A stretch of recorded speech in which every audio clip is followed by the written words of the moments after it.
Hello.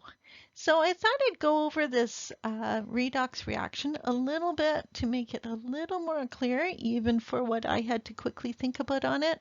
So what do we have? On this side, hydrogen, you have 2. On the other side, 2, so we're good. On oxygen, though, we have 1 and then 2, so then we're going to have to put a 2 here.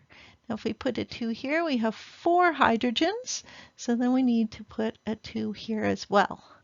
So now when we're doing the actual redox part, a better way of doing this is actually to think of the 4 hydrogens. So 4 hydrogens on this side. And then we could even think of it this way, 2 that way. And we've got a 0 charge over here. So we need to compensate for this because we have a charge of 4 over here. So we need to balance it with 4 electrons. Okay, and you are gaining electrons, so this is your reduction side. And then we look at our other part. Now we have oxygen, and we have 2 oxygens, -2 charge. So your charging here is actually -4. And then on the other side, what do we have? 2 oxygens again with a 0 charge, because this is -2 times 2 on this side to get -4, and on this side you have a 0 charge. So now we have to add 4 electrons on this side.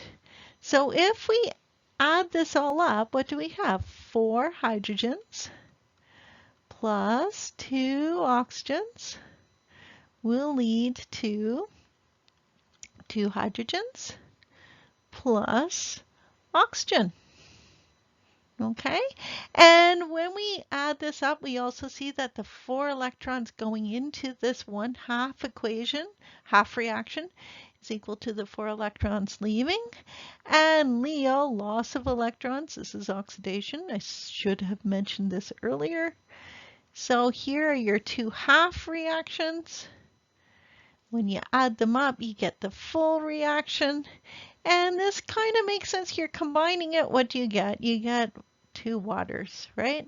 So 2 waters go to 2 hydrogen gas molecules plus 1 oxygen gas molecule.